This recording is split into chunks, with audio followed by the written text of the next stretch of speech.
Constraint motion,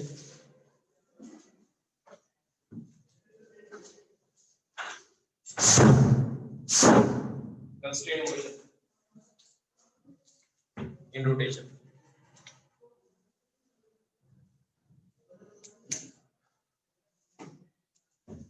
मान लो कोई भी ऑब्जेक्ट है, कोई भी ऑब्जेक्ट है,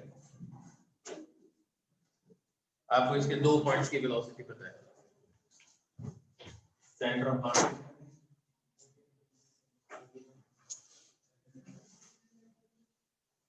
और इसके अबाउट ओमेगा। तो कोई भी पॉइंट पी आर डिस्टेंस पे सेंटर ऑफ मास के ऊपर बैठ के पी पॉइंट की velocity, that is velocity of point P with respect to centre of mass कितनी आ जाएगी, आर क्रॉस ओमेगा है ना, इधर ही आएगी ना बी, इसके यहां से देखो कितना आ जाएगी ओमेगा इनटू आर, डायरेक्शन के साथ देखोगे तो आर क्रॉस में आएगा,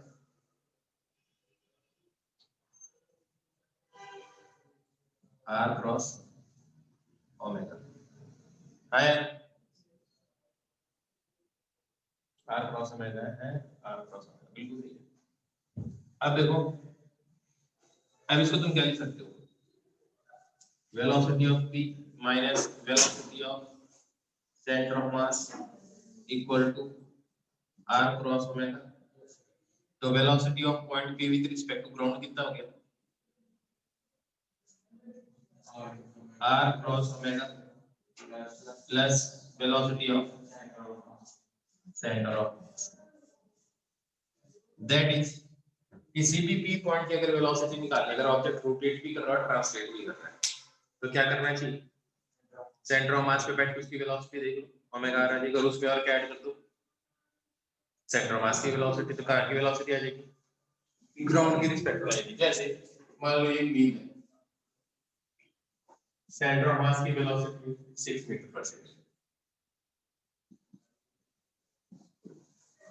बात समझ में आई?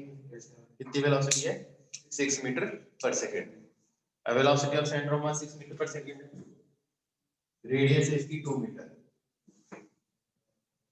और इसके अबाउट इसका ओमेगा है, that is 4 radian per second है ना। मैं इंटरेस्टेड हूं ए पॉइंट की वेलोसिटी, बी पॉइंट, सी पॉइंट की और डी पॉइंट की, किसके रिस्पेक्ट में, ग्राउंड के रिस्पेक्ट में। सेंटर ऑफ मास पे बैठती है, बताओ इस पॉइंट की वेलोसिटी कितनी होगी, यहाँ पे बैठती है कितनी होगी, सेंटर ऑफ मास पे बैठ के 40 होगी, और सेंटर ऑफ मास पे बैठ के बताओ किसकी वेलोसिटी क्या होगी, 8 होगी। क्या जो मैं पूछ रहा हूँ सिर्फ उसी बात का जवाब दोगे ना, 8 होगी। सेंटर ऑफ इस पॉइंट की वेलोसिटी क्या होगी, सेंटर ऑफ मास पे किधर, अच्छा इधर होगी, यहाँ पे बैठ के घूमेगी, ये चीज इधर जाती दिखाई देगी, सेंटर ऑफ मास पे बैठ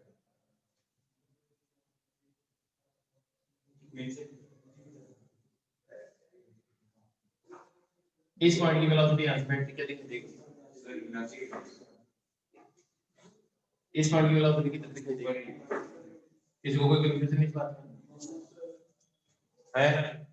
अभी इन सब में क्या ऐड करना है, velocity of centre of mass, तो ग्राउंड के रिस्पेक्ट में आ जाएगी सबकी वेलोसिटी, इसमें ऐड कर दो 6, या इस वेलोसिटी आ जाएगी इसकी 14 आ जाएगी, इसमें ऐड कर दो यहाँ 6, क्या आ जाएगी, स्पीड कितनी आ जाएगी 10 और डायरेक्शन ये आ जाएगी, और ये एंगल कितना आ जाएगा 53 डिग्री, इसकी स्पीड कितनी आ जाएगी, इस पॉइंट की ground 2, velocity of centre of मास, इसकी स्पीड कितनी आ जाएगी 10 और ये एंगल कितना आ जाएगा। अब लॉजिक समझ में आ गया, किसी भी पॉइंट की वेलोसिटी आप किसके रिस्पेक्ट में, ग्राउंड के रिस्पेक्ट में निकाल सकते हो, कब, जब क्या क्या पता हो तुम्हें, बस तो सही बात है, देख लो।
मिटा दो।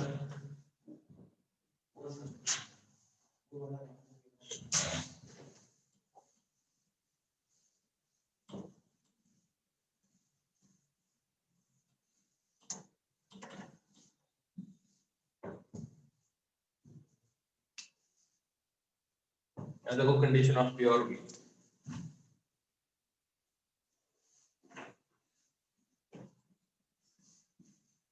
कंडीशन ऑफ प्योर वी,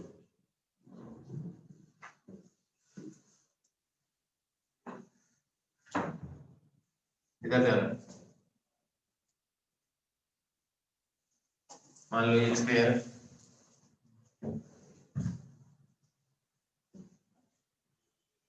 इस ग्राउंड पे मूव कर रहा है। प्योर रोलिंग का मतलब क्या है वो देखो, जैसे ये चीज इसके ऊपर ऐसे चल रही है, दिस इज प्योर रोलिंग, ये स्किड कर रही है। तो प्योर रोलिंग की कंडीशन क्या है कि जो दो सरफेसेस कांटेक्ट में है, जो दो पॉइंट कांटेक्ट में उनके बीच में रिलेटिव मोशन नहीं होना चाहिए, हाँ, that is condition for pure rolling. तो अगर ये कंडीशन फॉर प्योर रोलिंग है तो इसका मतलब सेंटर ऑफ मास की वेलोसिटी में मान लेता हूं p नॉट, ये ओमेगा से यू रोटेट कर रहा होगा। तो ये जो पॉइंट है और ये जो पॉइंट है दोनों की जैसे टक्कर, मैं थोड़ा सा सेपरेटली दिखाया था कि अलग अलग दिखाई थी। तो मैं कह रहा हूं इस p पॉइंट की वेलोसिटी और इस q पॉइंट की वेलोसिटी क्या होनी चाहिए, सेम, तभी प्योर रोलिंग होगी, तभी रिलेटिव मोशन नहीं होगा दोनों के बीच में, हाँ है ना। तो p पॉइंट की वेलोसिटी क्या होगी, सेंटर ऑफ मास पे बैठ के देखो इसके पीछे की तरफ वेलोसिटी क्या होगी, r अगर इसकी रेडियस है ओमेगा, और साथ में क्या ऐड कर दोगे v not.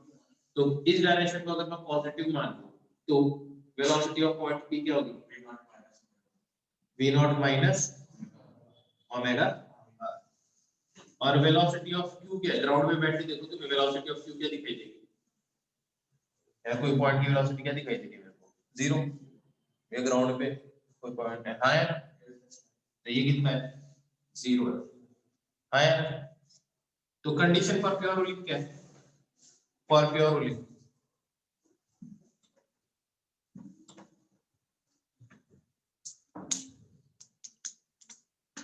For pure rolling क्या होना चाहिए, vp should be equal to, vp किसके बराबर है और ये किसके बराबर आ गया, तो v नॉट किसके बराबर आ गया। तो कंडीशन फॉर प्योर रोलिंग क्या हुई है, ये नहीं है, ये कंडीशन अभी मैं दिखा देता हूँ। कई लोग सोचते हैं v naught equal to omega आ रहा है। एक और एग्जांपल करवा साथ ही,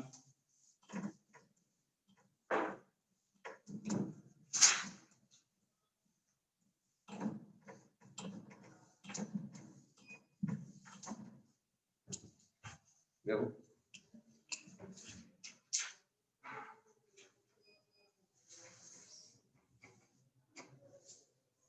ये मान लो एक प्लैंक है,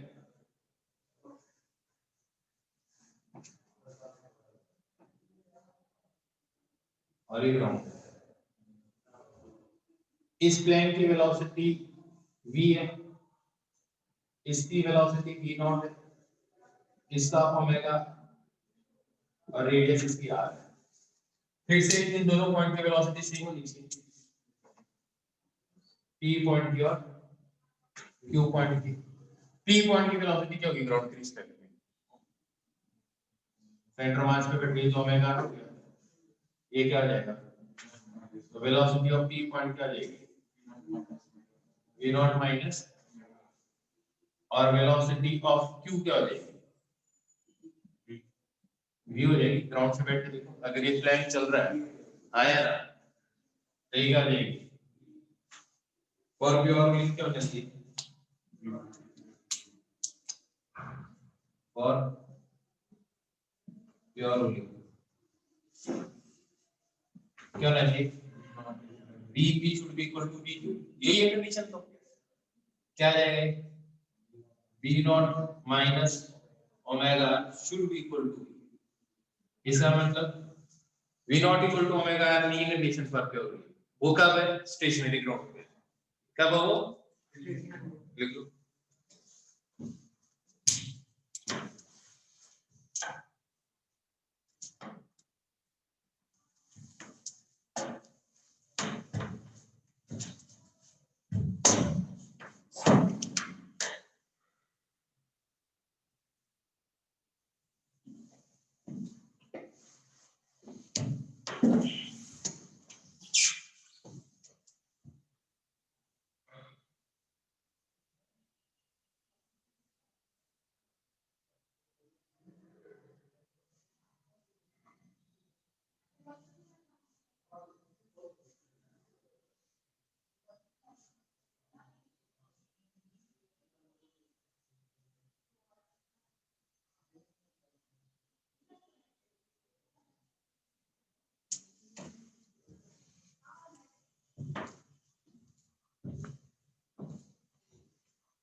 मिटा दो,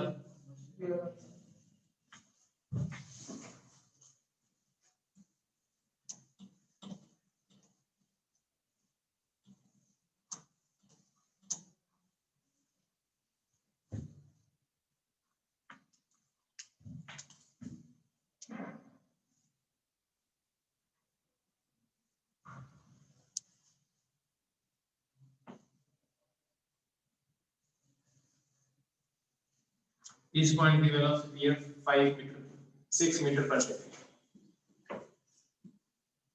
रेडियस है 2 मीटर,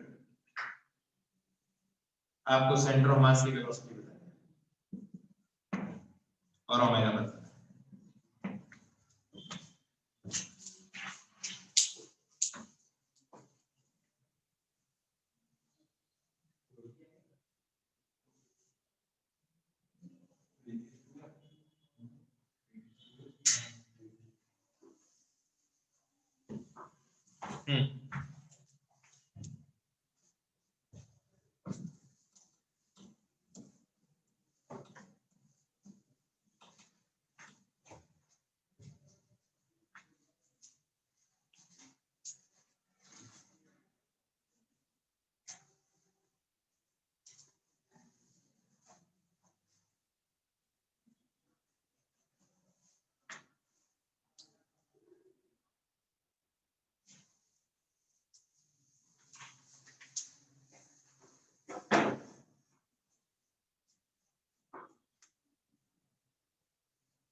कितनी देर लगाओगे,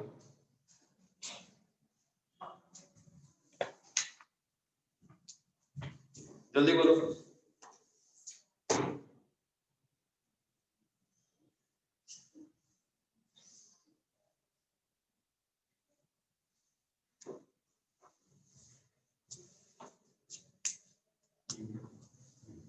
बिल्कुल सही है संशय,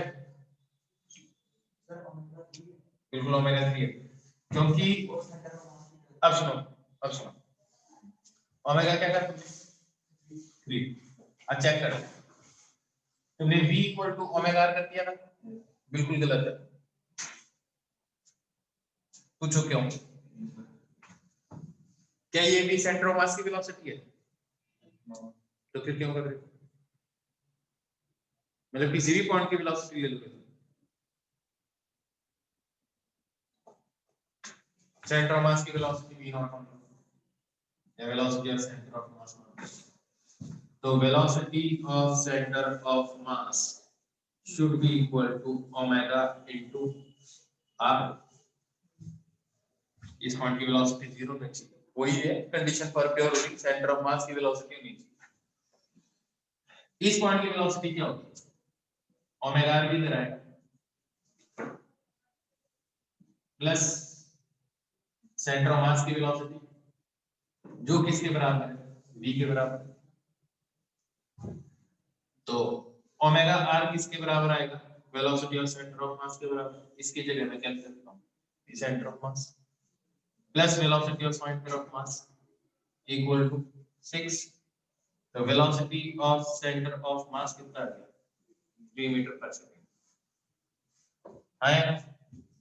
अब ये आ गया। अब तुम्हें पता है velocity of centre of mass ये should be equal to omega into r। r कितना है 2। तो ओमेगा किसके बराबर आ गया, 3/2 रेडियन पर सेकंड। अभी भी ऐसा है, आया नहीं है, आया ना। तो बेटा फॉर्मूला ढंग से यूज करो। तो v is equal to r में तो वही वेलोसिटी सेंटर ऑफ मास से लगता है। अभी क्या पढ़ाया था, पहला आर्टिकल क्या पढ़ाया था,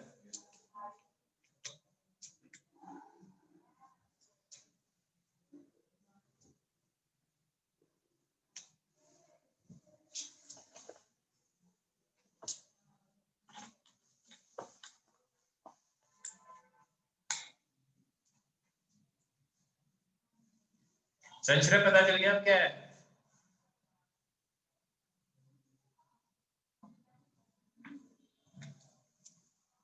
संचय कहाँ गायब हो गया, अरे यार अब ऑफलाइन आना शुरू करो। कब तक आओगे ऐसे ऑनलाइन, सारे के सारे आया करो अभी यार ऑफलाइन। थोड़ी कोर्स की पेज भी बढ़े और पढ़ाने में भी मजा आए। अब आने लग जाओ यार, अब टाइम है, क्या दिक्कत है, क्या करोगे घर पे बैठ के भी।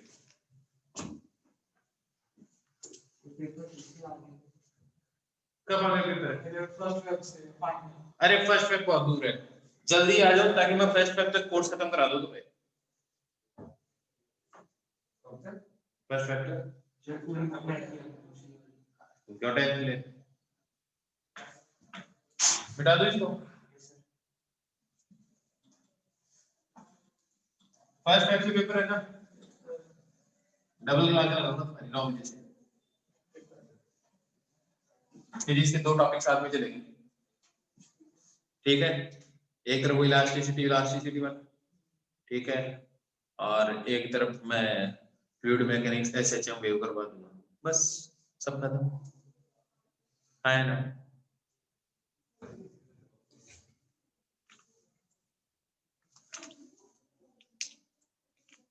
अब सुनाइए कुछ।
स्केलिंग प्रॉपर नहीं पर तुम समझ जाओ, रेडियस लेकर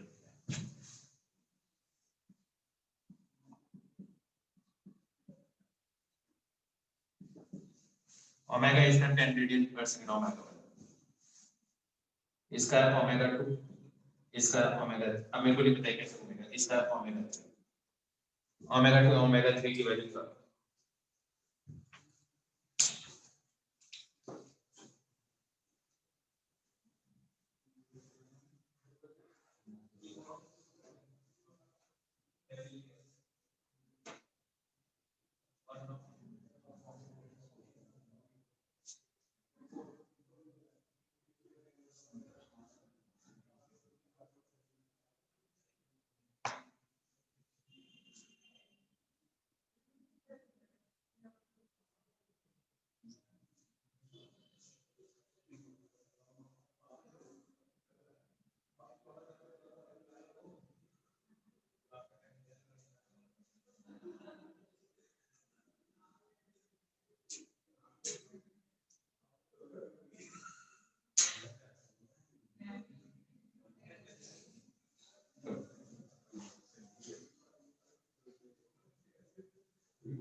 हाँ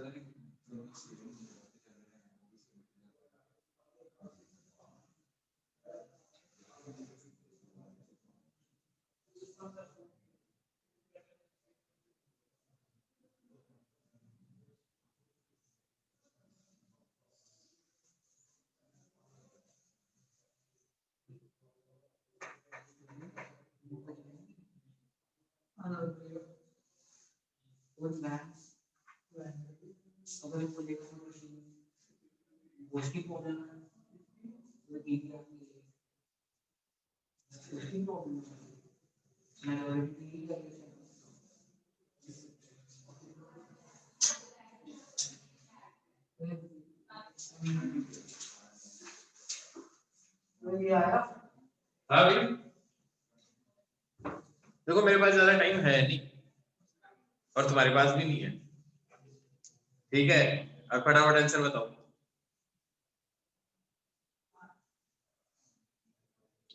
यार दोनों की इस पॉइंट की वेलोसिटी सेम होनी चाहिए। 40 omega 1 r1 should be equal to omega into r2 40/3 हाँ है ना? अब इन दोनों को देख लो, पहले बताइए घूमेगा कैसे? ये ऐसे घूम रहे थे, ऐसे घूम सकता है क्या कभी? अच्छा, ये ऐसे घूम रहा है तो ये ऐसे घूमेगा, गरारियां टूट जाएंगी इसकी, हाँ है ना? इसको घूमना पड़ेगा ऐसे। क्या लॉजिक समझ में आ रहा है? Yes sir. ये कैसे घूमेगा, क्लॉकवाइज या एंटी क्लॉकवाइज? तुम्हें पता है एंटी क्लॉकवाइज किसको बोलते हैं? ये ऐसे घूम रहा था, ये ऐसे नहीं घूमेगा। अरे यार ये ऐसे घूम रहा है, अगर ये ऐसे घूम गया तो गरारियां टूट जाएंगी इसकी, हाँ है ना? कहाँ से आए हो तुम, अमेरिकन टाइप हो तुम? ये नहीं पता चला घूमेगा कैसे। आगे है, इसकी स्पीड क्या होगी? ओमेगा 2 r3 आया ना? तो सीधी सी बात है, 40 आ जाएगा और ये कितना आ जाएगा? Omega 3 into 5। ओमेगा 3 किसके बराबर आ गया? 8 रेडियन पर सेकेंड। सबका आ गया आंसर? Yes sir. अब कुछ कुछ आइडिया लगने लगे, what do you mean by constraint? Yes sir. पहले ट्रांसलेटरी वाले में थे कंस्ट्रेंट, अब रोटेटरी में कंस्ट्रेंट है। मिटा दो।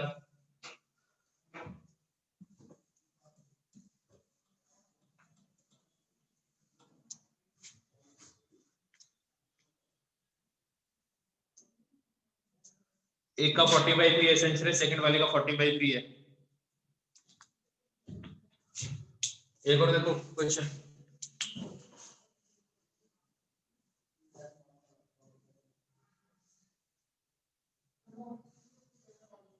ऐसा कभी देखा है? स्कूल स्कूल जाते चरखी पतंग उड़ाने के टाइम में एक बाहर वाले व्हील होते हैं, बाहर वाला व्हील है, अंदर वाला व्हील है जिसपे धागा लगे होता है। इसकी रेडियस r, इसकी रेडियस r2 और ये प्योर रोलिंग कर रहा है। ये धागा यहाँ पे, धागे को पकड़ के खींच रहा हूँ, धागे की जो वेलोसिटी है, धागे के ऊपर थोड़ा सा रंग है ना? धागे का रंग रेड है, ये जो रंग है इसकी वेलोसिटी है 4 मीटर पर सेकंड। बात समझ में आई नहीं? धागे को खींच रहा हूँ, उसकी वेलोसिटी तुम्हें 4 मीटर पर सेकंड दिखाई देगी। आपको ये बताना है r1 रेडियस है 3 मीटर, r1 रेडियस है कितनी? 3 मीटर, r2 रेडियस है 5 मीटर। आपको बताना है velocity of centre of mass and omega. करो सब।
क्या वही क्वेश्चन है।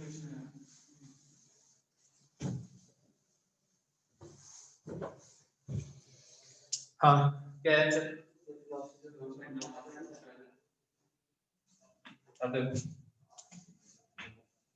वेलोसिटी ऑफ सेंटर ऑफ मास यहाँ लिख दो।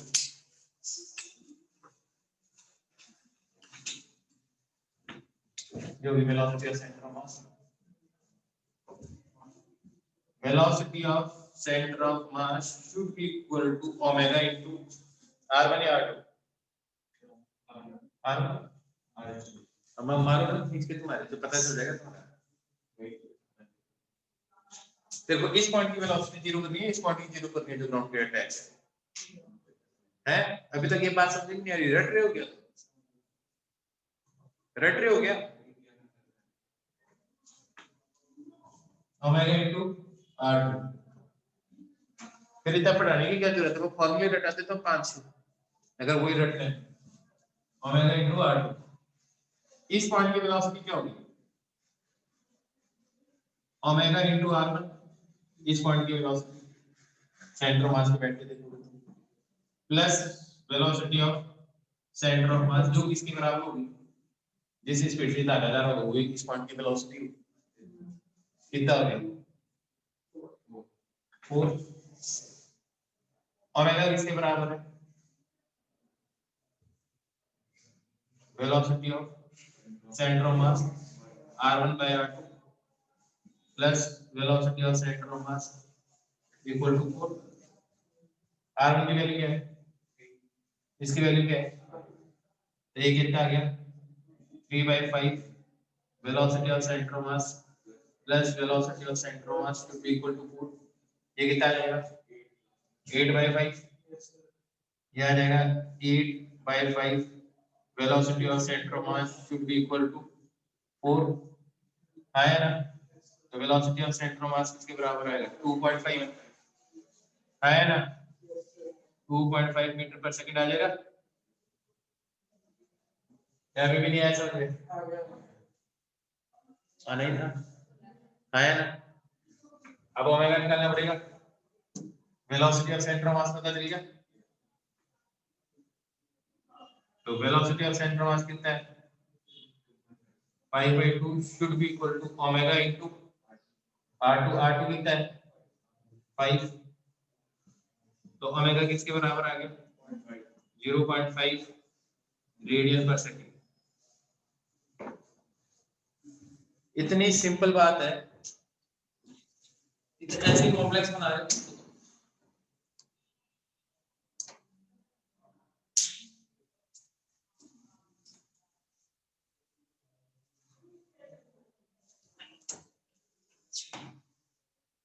प्राची तुम्हें समझ में आई ये बात?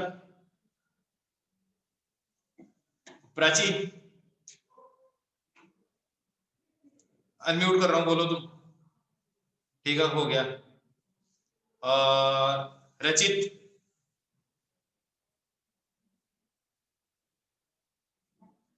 रचित समझ में आई बात तुम्हें?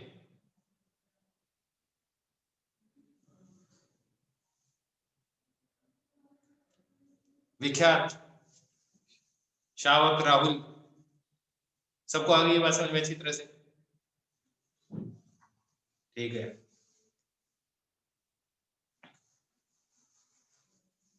इसका मतलब हो तो तुम ऑनलाइन ही,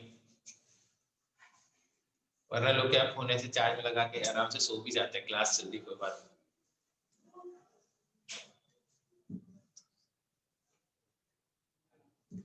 मिटा दूं?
Velocity of center of mass.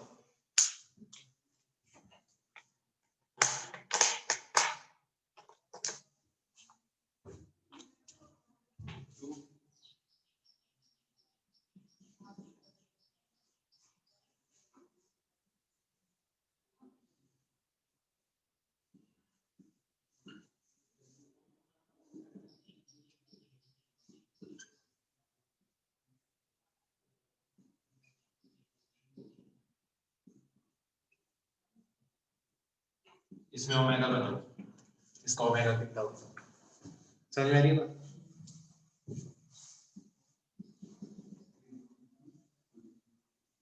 Sir radius क्या बनेगा? इसकी R5 है, इसकी 2 है।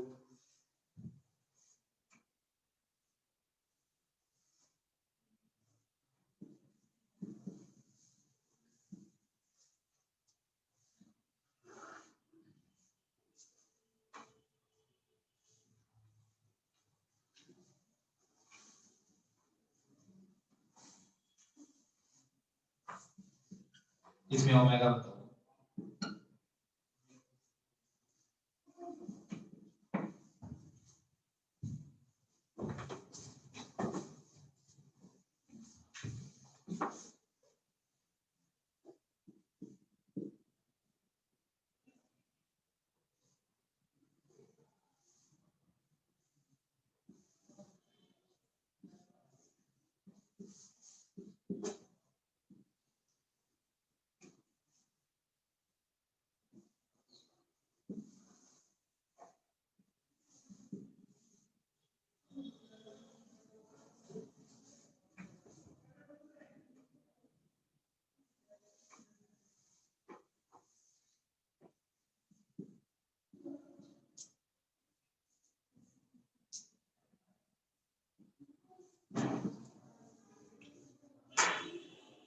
इसकी वेलोसिटी बताओ।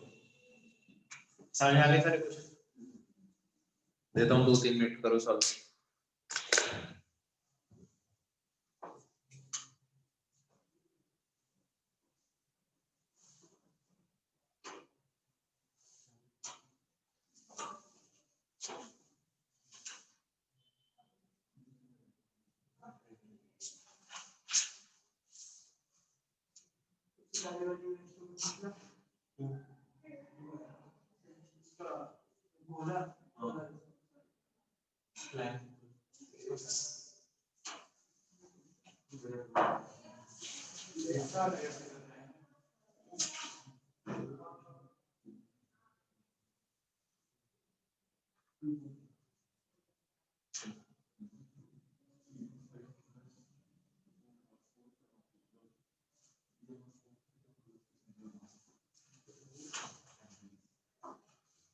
दूसरे के centre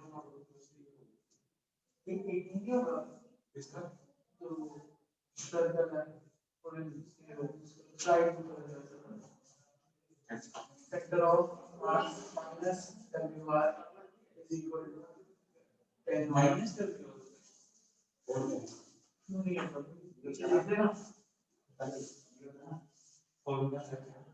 Center of mass is equal to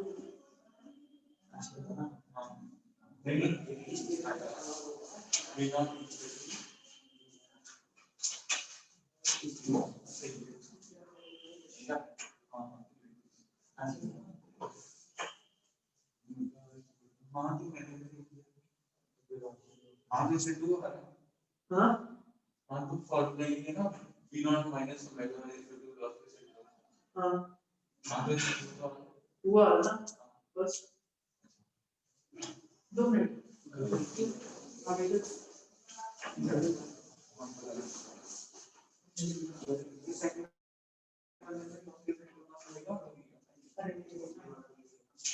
तो सिर्फ की पता नहीं जल्दी आओ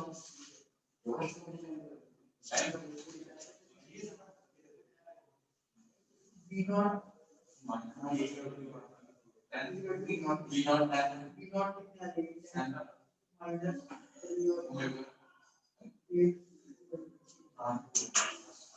हाँ हो गया सब है आज ही कर रहे हैं और टाइम बहुत कम है तुम्हारे पास जल्दी करो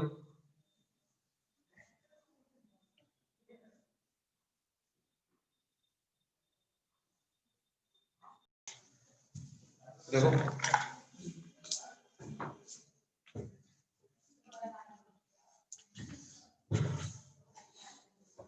velocity of centre of mass किसके बराबर होगा इस पॉइंट की वेलोसिटी क्या होगी v naught minus omega should be equal to 10 तो v नॉट किसके बराबर है 18 मीटर पर सेकंड तो velocity of centre of mass 18 metre per second किसका सही है इसके बाद ये v1 है तो इस पॉइंट की भी वेलोसिटी v1 और इस पॉइंट की भी वेलोसिटी v1 होगी तो v1 should be equal to omega r की वैल्यू कितनी दी थी 5 है ना r की वैल्यू कितनी दी थी 5 अगर इसके साथ कंफ्यूजन भी हो गया तो कोई दिक्कत वाली बात नहीं तो ओमेगा किसके बराबर आएगा 4/5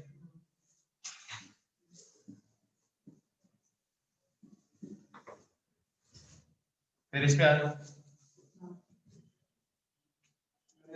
ये तो बिल्कुल ऐसा ही है जैसे एक स्टैटिक ग्राउंड है इसकी इस पॉइंट की तो वेलोसिटी 0 ही है यार ऐसी बात रखिए तो रस्सी थोड़ी नीचे जा रही है खुली रही है तो इस पॉइंट की वेलोसिटी भी क्या होनी चाहिए 0 तो यहाँ पे बैठ के देखोगे तो इस पॉइंट की वेलोसिटी क्या होगी ओमेगा इनटू आर और सेंटर ऑफ मास की वेलोसिटी क्या होगी और ये क्या होनी चाहिए 0 ये बिल्कुल ऐसे नहीं स्टेशनरी ग्राउंड पे चिट घूम के जा रही है बस रस्सी पे जा रही है तो ये किसके बराबर हो जाएगा ओमेगा आर किसके बराबर हो गया v के बराबर तो ओमेगा किसके बराबर हो गया 2 रेडियन पर सेकंड आया ना लॉजिक समझ में आने लग गया ऐसे सेम लॉजिक है अगर ये नीचे जा रहा है तो ये वाला जो पॉइंट है इसकी वेलोसिटी ऊपर होगी 4 मीटर पर सेकंड यहाँ पे बैठ के देखोगे तो इधर क्या आएगा ओमेगा आर जो कितना आएगा 8 और ये नीचे की तरफ क्या आएगा v आया ना तो 8 minus v should be equal to 4 क्योंकि दैट इस पॉइंट की वेलोसिटी ऊपर की तरफ है तो v किसके बराबर आ गया 4 मीटर पर सेकंड आ गया आया ना अब लॉजिक समझ में आने लग गया इस तरह से आने लगा नहीं लगा आने लगा यस सर आने लगा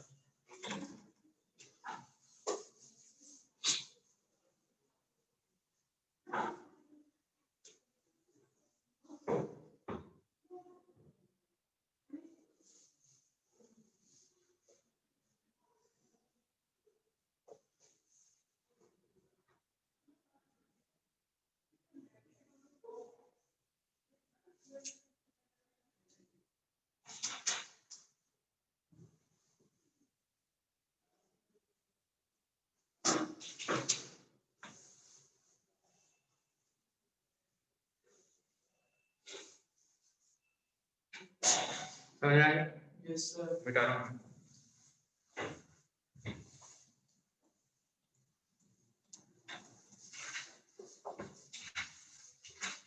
आई होप तुम्हें कंस्ट्रेंट समझ में आई गया होगा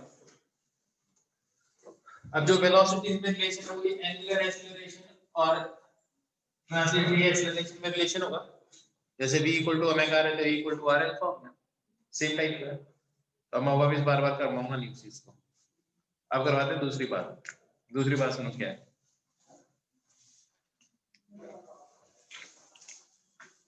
थोड़ा सा फिर से टॉप पे चल रहा हूँ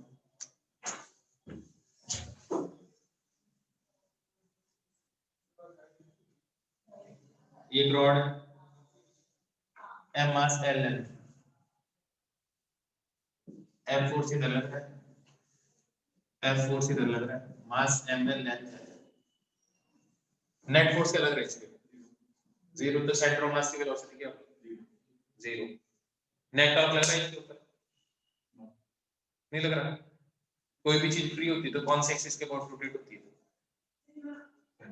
सेंटर ऑफ मास, बताया है पिछले लेक्चर में बताया। तो सेंटर ऑफ मास के अबाउट रोटेट होती है, तो इसके अबाउट इसका टॉप कितना है?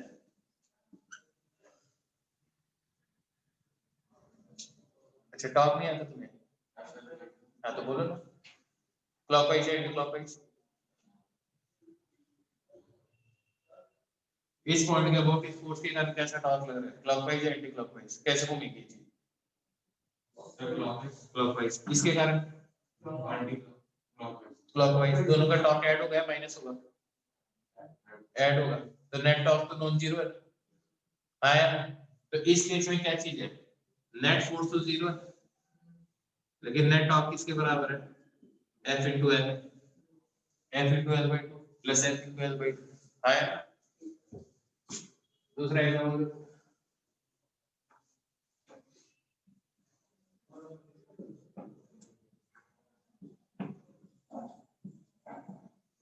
Centre of mass net force zero है कैसे?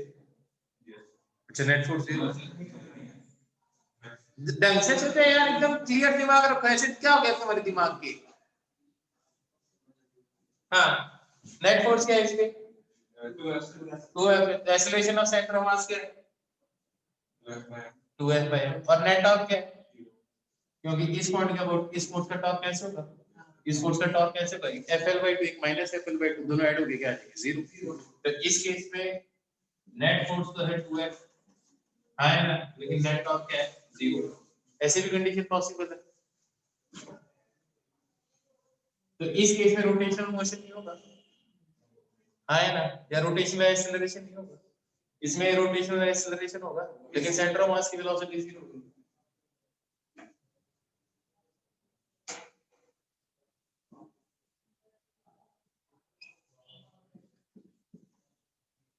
सेंटर ऑफ मास का एक्सीलरेशन होगा कुछ कितना होगा?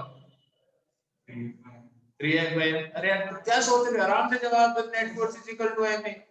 मास उतार दिया करने को लग रहा तो आया ना। तो नेट फोर्स किसके बराबर है? वरना तेरी बोलने की इच्छा होगी नहीं, तेरे को लगेगा मास के कारण नहीं बोल पा रहा। और नेट टॉर्क क्या होगा?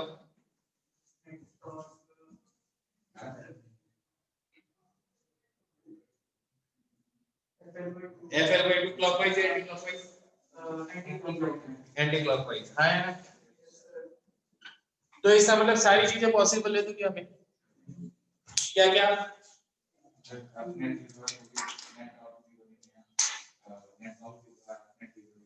बस सारी चीजें पॉसिबल है तो क्या आया ना। इस टाइप के टॉर्क को बोलते हैं कपल। इसको बोलते हैं कपल। कपल का बोलते हैं जब इक्वल एंड अपोजिट फोर्स लगे having different line of action. खास बात क्या है कपल? किसी भी पॉइंट के अबाउट टॉर्क सेम आएगा। इस पॉइंट के अबाउट FL/2 टोटल FL। इस पॉइंट के अबाउट देखो इसका टॉर्क क्या होगा? जीरो। अरे ये पास आउट हो गया। और इसके अबाउट क्या आ जाएगा? इसका क्या आ जाएगा? F into L। इस पॉइंट के अबाउट देखो इसका क्या आ जाएगा? Torque zero. और इसका कितना आ जाएगा? F into L। तो किसी भी पॉइंट के अबाउट कैलकुलेट कर लो। कपल की खास बात ये है हर पॉइंट के अबाउट क्या आता है? इसको कपल बोलते हैं। तो व्हाट इज कपल की डेफिनेशन क्या लिखोगे? देखो पहले लिखो couple.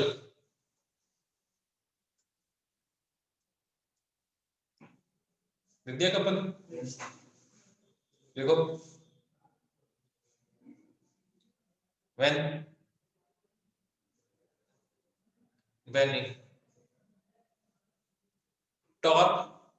torque produced by two forces of equal magnitude having opposite direction two forces of equal magnitude having opposite direction and different line of action is called couple. समझ में आ गया? Equal opposite forces having different line of action producing torque is known as couple. अभी सारी चीजें लिखो फटाफट.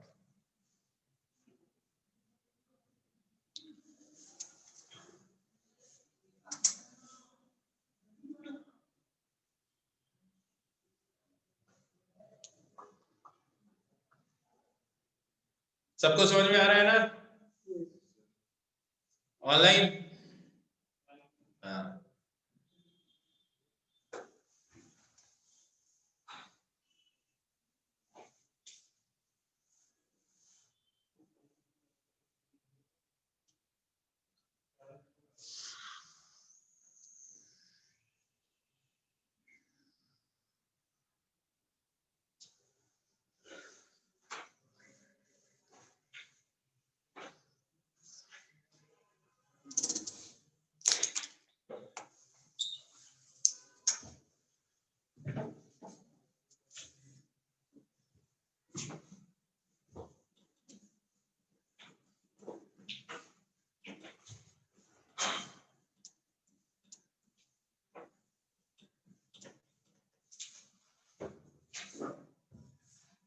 Energy वाला करवा दिया था ना मैंने हाफ आई ओमेगा स्क्वायर वाला. ठीक है.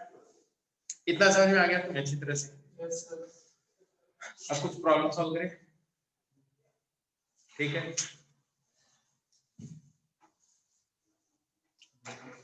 एक चीज बताओ.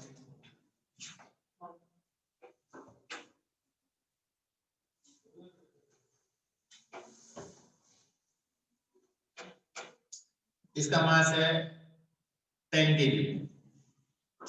इस रॉड का 2 पॉइंट्स में इसको रखा हुआ है. चलो सिंपल करते हैं.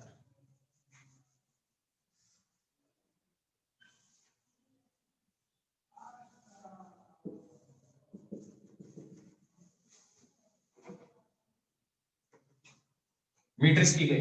कितनी है मीटर स्टिक? ये 0 है. ये ऑब्वियस सी बात है 50 सेंटीमीटर हो जाएगा. ये 80 सेंटीमीटर और 100 हो गया. समझ में आ गई बात? Yes, sir. आपको T1 टेंशन और T2 टेंशन कैलकुलेट करके बताना है.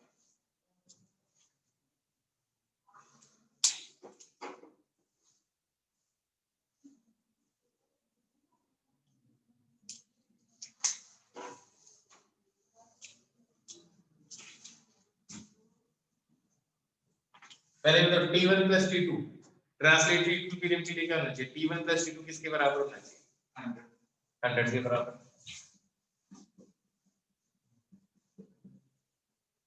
अब ध्यान से देखो इस पॉइंट के अबाउट सेंटर ऑफ मास के अबाउट किसका टॉर्क ज्यादा होना चाहिए? T1 का या T2 का? या दोनों का बराबर होना चाहिए? दोनों का बराबर होना चाहिए. नेट टॉर्क 0 है. कौन सा फोर्स बड़ा होना चाहिए? T1 बड़ा होना चाहिए या T2? T1 बड़ा होना चाहिए. क्यों? ये डिस्टेंस का मतलब फोर्स ज्यादा होना चाहिए. ये डिस्टेंस ज्यादा है तो ये फोर्स कम होना चाहिए. तभी दोनों का टॉर्क बराबर हो सकता है. बोलो नहीं, ये बात समझ में आनी थी. तो फिर तुम क्या बोलोगे? ये डिस्टेंस कितनी है? 30. ये डिस्टेंस कितनी है? 50. तो T1 into 30 should be equal to T2 into 50. तो T1 by T2 का रेशियो किसके बराबर आ जाएगा? 5/3. आया ना? Yes, sir. दोनों का सम 100 है. तो T1 किसके बराबर आ जाएगा? 5 divided by 8 into 100. कितना आ जाएगा? 62.5. आया ना? कितना आ जाएगा T1? 62.5. T2 किसके बराबर आ जाएगा? 37.5 न्यूटन. क्या लॉजिक समझ में आ गया? दूसरी स्टाइल मैंने देखो जहां पे लिखवाया था, जब ऑब्जेक्ट इक्विलिब्रियम में होता है तो कौन से पॉइंट को अबाउट टॉर्क लेना चाहिए? फिक्स्ड एक्सिस है तो किसके अबाउट लेना चाहिए? फ्री है तो, और अगर इक्विलिब्रियम में है तो देख लिखवाया हुआ about any point but cleverly. Now you have to be clear. अब सुनो, आपसे पूछा कि T1 के अबाउट कितना है, क्या पूछा गया, T1 के अबाउट कितना है। तो अगर T1 10 से पूछे तो तुम इसके अबाउट 0 कर दो, इसके अबाउट कैलकुलेट करो ना, क्योंकि पूछा गया T1, तो T2 तो कैलकुलेट ही नहीं करना। तो अगर इसी पॉइंट के अबाउट तुम टॉर्क देखोगे तो T2 का टॉर्क क्या हो जाएगा, 0। तो भैया T2 का तो टॉर्क 0 गया, तो एक T2 तो आया ही नहीं इक्वेशन में। यार पूछा क्या आपसे, T1 की वैल्यू पूछी है ना, तो T2 की पूछी नहीं है, तो बढ़िया नहीं है कि इसी पॉइंट के अबाउट टॉर्क ले लो, क्योंकि इस अब जो इक्वेशन बनेगी उसमें T2 तो आएगा ही नहीं, क्योंकि T2 का टॉर्क ही 0 है। इधर क्या आएगा, 100 into 50 आया ना, should be equal to T1 into 80, तो T1 किसके बराबर आ गया, 100 into 50 upon 80, 62.5। एक इक्वेशन बनी ना, दो नहीं बनानी पड़ी, आया ना। अगर आपसे पूछा जाए T2 पूछा तो कौन से पॉइंट का वोट करना चाहिए, अब क्लेवर बन जाएगा, मैंने बोला मैं क्लेवर बना, आया ना, एक ही लाइन में आ जाएगा। तो अब बताओ, अगर इक्विलिब्रियम हो तो कौन से पॉइंट के अबाउट टॉर्क कैलकुलेट करना चाहिए, जिसके अबाउट मैक्सिमम अननोन फोर्सेस निकलते हैं। ये लॉजिक वही है, क्योंकि वो सारे अननोन फोर्सेस गायब हो जाएंगे। नहीं है मेरे पास, क्या बात है,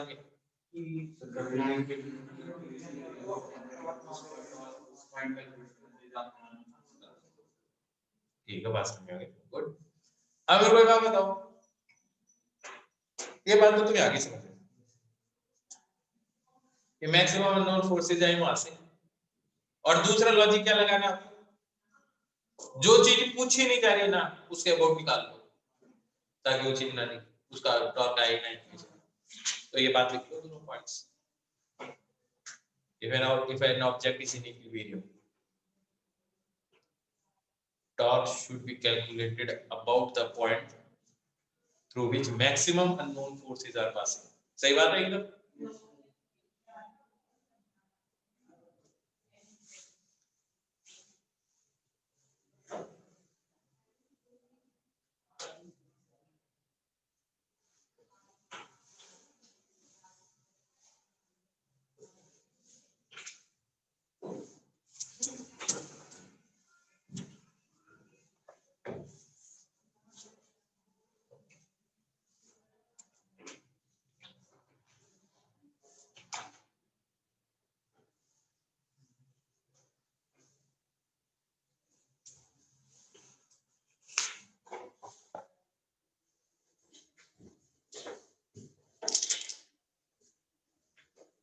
लॉजिक समझ में आ गया, और देखो कुछ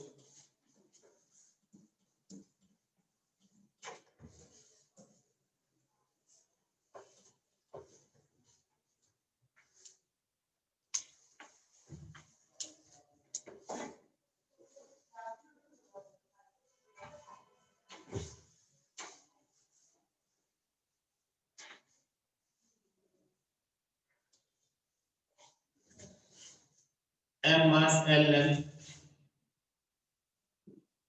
ये mu equal to duration phase का, इसका 0.375, ठीक है। आपको ये बताना है कि ये थीटा मिनिमम क्या होगा जिसके ऊपर ये स्लिप ना हो, मतलब उससे ज्यादा तो इसको यूं कर दोगे तो गिर जाएगी ये चीज। क्या मेरी बात समझ में आई, क्या बात समझ में आई, बस तुम समझ गए मेरी बात। तो मिनिमम वैल्यू क्या होनी चाहिए कि ये स्लिप ना हो, मतलब इसको तुम यूं रख दोगे तो रुक जाएगी, यूं रखोगे तो रुक जाएगी, एक एंगल के बाद रखोगे फिसल जाएगी। तो वो मिनिमम एंगल क्या होगा वो हमें सॉल्व करना है। तुम ट्राई करोगे मैं करो, चलो मैं बताता हूँ। देखो इधर क्या लगा होगा नीचे की तरफ, ये दीवार इसकी इधर लगा दी क्या, ये इधर फ्रिक्शन लगेगा, क्यों फ्रिक्शन नहीं, इधर नॉर्मल लगेगा, इस पे फ्रिक्शन किधर लग रहा होगा, इधर या इधर, इसी साइड लग सकता है, क्यों,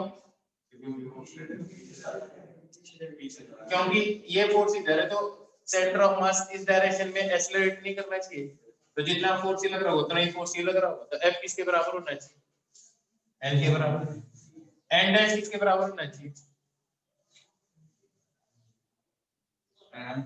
mg के बराबर। तो ये तो दो इक्विलिब्रियम में हुए ना। एक बार कोशिश करते हैं आंसर आ जाता है क्या, n डैश को किसके बराबर कर दिया, mg, और n किसके बराबर कर दिया, f। क्या लगता है आंसर आ जाता है, और जस्ट अबाउट टू स्लिप है, जस्ट अबाउट टू स्लिप है, तो n डैश किसके बराबर हो जाना चाहिए, sorry mu into n dash किसके बराबर होना चाहिए, फ्रिक्शन के, जस्ट अबाउट टू स्लिप है। पर यार पूछा क्या था क्वेश्चन में, वो तो कोई आया ही नहीं क्वेश्चन में, आया ना, ये तो प्रॉब्लम वाली बात हो गई है। Now we need to find a solution, ढूंढे सॉल्यूशन। अब बताओ कौन हेल्प करेगा, टॉर्क है ना। अब एक इक्वेशन कैसे बन सकती है, टॉर्क से वही थीटा पूछना है तेरे से, और तेरे पास कोई ऑप्शन है ही नहीं, तो फ्रिक्शन किसके बराबर आ जाएगा, n डैश nt के बराबर, तो कितना आएगा बोल, umg। अब देखो अननोन फोर्स से सबसे ज्यादा कौन सा पॉइंट का वोट पास हो रहा है, ये हो रही, तो मेरे को लगता है यार किस पॉइंट का वोट पास कैलकुलेट कर लाइफ आसान हो जाएगी, रेदर देन इसका वोट कैलकुलेट करें या इसका वोट, क्योंकि तो पता ही है, तो सबसे बड़ी बेवकूफी होती है जब तुम इसका वोट, आंसर तब भी आएगा लेकिन बेवकूफी। क्या तुम बेवकूफ बनना चाहते हो, नहीं बनना चाहते, तो कौन से पॉइंट का वोट कैलकुलेट करोगे, अननोन फोर्सेस सबसे ज्यादा यही से पास आउट हो रहे हैं, इस पॉइंट के अबाउट जो टॉर्क किसका होगा, वही टॉर्क किसका होना चाहिए, तभी यार नेट टॉर्क 0 होगा। ये डिस्टेंस कितनी होगी, आर्क लेंथ कितनी होगी इसकी, L/2 cos थीटा, तो इसका टॉर्क क्या होना चाहिए, mg into L/2, और ये टॉर्क किसके बराबर होना चाहिए, नॉर्मल के टॉर्क के बराबर, नॉर्मल किसके बराबर है, फ्रिक्शन के बराबर, और फ्रिक्शन किसके बराबर है, म्यू mg के बराबर है, आया ना। तो ये किसके बराबर आ गया, लॉजिकली देखिए म्यू mg के बराबर आ गया, ये ट्रांसलेटरी इक्विलिब्रियम से पता चली बात, तो इसको क्या लिखोगे, म्यू mg, और ये डिस्टेंस इसकी आर्क लेंथ कितनी होगी, ये वाली इसकी arc length, line of action के ऊपर परपेंडिकुलर, तो कितनी आ जाएगी, L sin theta, L sin theta, देख लो यार इच्छा तुम्हारी है, mgl, mgl गया, आया ना। अब देखो क्या आ गया, ये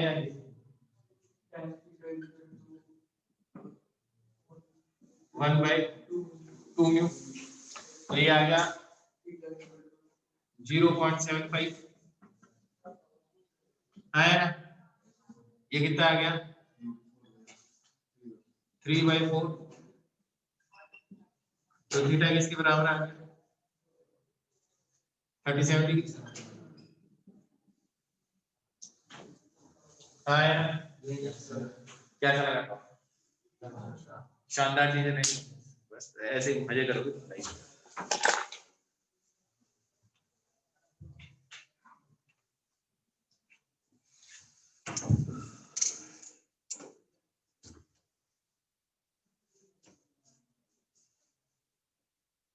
चलो